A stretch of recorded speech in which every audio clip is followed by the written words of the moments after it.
Have you ever dreamt of making trading your full-time job? Join Expert Option, the market-leading trading platform, and access our free $10,000 demo and trade on more than 100 assets, from USD to Bitcoin, with multiple tools at your disposal to help you trade.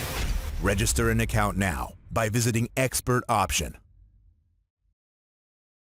आप सबने वो खबर तो जरूर सुन ली होगी जिसमें कि कहा गया है कि रशिया के द्वारा पंतसीर S1 सिस्टम पाकिस्तान को बेचा जाएगा और पाकिस्तान अब यह डील फाइनल करने वाला है। पर आप क्या जानते हैं, यह सिस्टम भारत को सबसे पहले ऑफर किया गया था, पर भारत ने इसको खरीदने से इनकार कर दिया था और अब जाके पाकिस्तान इसको खरीद रहा है। पूरी कहानी क्या है, भारत ने क्यों इनकार किया, भारत इसके अलावा कौन से सिस्टम खरीद रहा है रशियन सिस्टम को छोड़ के, और रशिया ने फिर इसको पाकिस्तान को क्यों बेचना चाहा या क्यों बेचा, इन सारी चीजों में डिस्कशन करेंगे हम इस वीडियो में और आपको एक ब्रॉड पिक्चर देने का प्रयास करेंगे। तो चलिए जान लेते हैं। सबसे पहले जान लेते हैं कि भारत को यह किस प्रकार से ऑफर किया गया था। भारत ने 2013 में ऐसा एक टेंडर निकाला था जिसमें कि उसको शॉर्ट रेंज की एयर डिफेंस गन और मिसाइलों की आवश्यकता थी, मिसाइल सिस्टम्स की आवश्यकता थी, जिसमें कि 104 इस प्रकार के सिस्टम लेने थे, जिसमें 4928 मिसाइलें होनी चाहिए। इसके अलावा 1,72,260 राउंड एम्यूनिशन होनी चाहिए, जिसकी कॉस्ट लगभग उस समय $1.6 बिलियन थी और इस समय कहा जा रहा है जब ये डील फाइनल हुई थी तो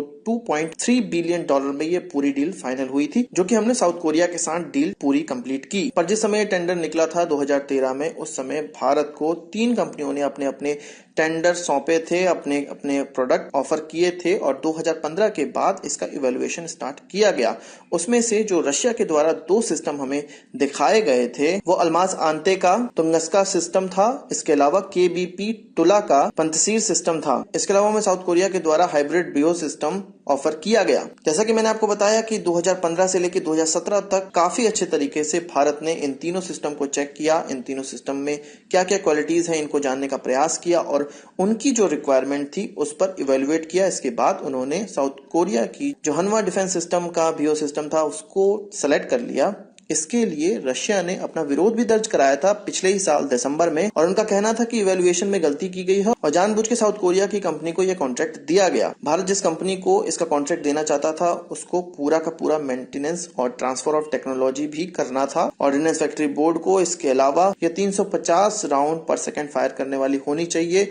गन और मिसाइल सिस्टम दोनों ही एक मूवेबल प्लेटफॉर्म पे लगे होने चाहिए जो कि 50 किलोमीटर तक ऑपरेट कर सके सिंगल फ्यूल टैंक पर। इसके अलावा इसको रिफ्यूलिंग से पहले 8 घंटों का इंश्योरेंस देने वाला होना चाहिए। तो इन सारे चीजों पर इवेल्युएट किया गया और साउथ कोरिया की कंपनी और उसके प्रोडक्ट भियो सिस्टम को भारतीय आर्मी ने चुन लिया और अब भारत को भियो K30 सिस्टम मिलने भी वाले हैं। तो भारत के साथ यह डील न होने पे जाहिर सी बात है रशिया को थोड़ा गुस्सा आया होगा, उनकी कंपनियों को गुस्सा आया होगा और वो यह सोच रहे होंगे कि भारत नहीं तो पाकिस्तान को अपने प्रोडक्ट बेच लिए जाएं, क्योंकि पाकिस्तान को वैसे भी कोई देश ऑफर नहीं करता है अपने प्रोडक्ट और उनको जो भी हाथ लगेगा वो जरूर खरीदेंगे। उनके पास ऐसा कोई ऑप्शन नहीं होगा कि 3-4 कंपनियों के द्वारा उनको अपने सिस्टम ऑफर किए जाएं। केवल एक कंपनी, रशियन कंपनी के द्वारा उनको जो सिस्टम ऑफर किया गया उसको उन्होंने फटाक से चुन लिया और रशिया को भी अपना खरीदार मिल गया।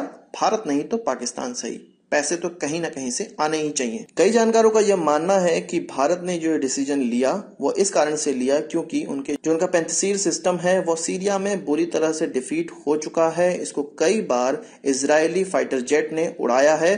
हालांकि रशिया ने इस पर जो अपनी सफाई दी है वो यह कहा है कि सिस्टम में एम्यूनिशन की कमी हो गई होगी या वो सिस्टम उस समय रेडी नहीं होगा, बंद होगा, इसलिए कोई मिसाइल के द्वारा उसको निशाना बनाया गया। इस सिस्टम को क्यों रिजेक्ट किया गया या क्यों दूसरे सिस्टम सेलेक्ट किए गए ये तो इंडियन आर्मी ही जानती होगी, पर यह बात तो फैक्ट है कि इस सिस्टम को भारत ने रिजेक्ट किया है तभी ये जाके पाकिस्तान के पास पहुंचा है। और इस डील से यह भी क्लियर हो जाता है कि कोई भी देश किसी दूसरे देश का मित्र तभी तक होता है जब तक वह उस पर खर्चा कर रहा होता है। एक बार जब खर्चा बंद हो जाता है तो पैसों की आवश्यकता किसी भी देश को किसी दूसरे देश तक ले जा सकती है। आज की इस वीडियो के लिए बस इतना ही। आशा करता हूं आपको वीडियो पसंद आया होगा। आप इसको एक बड़ा थम्स अप जरूर देंगे। इस वीडियो संबंधित कोई सवाल सुझाव तो कमेंट बॉक्स में जरूर लाइएगा और यदि आपने हमारे चैनल को सब्सक्राइब नहीं किया उसे भी कर लीजिए क्योंकि हम इस प्रकार की वीडियो लाते रहते हैं। नमस्कार, थैंक यू, जय हिंद।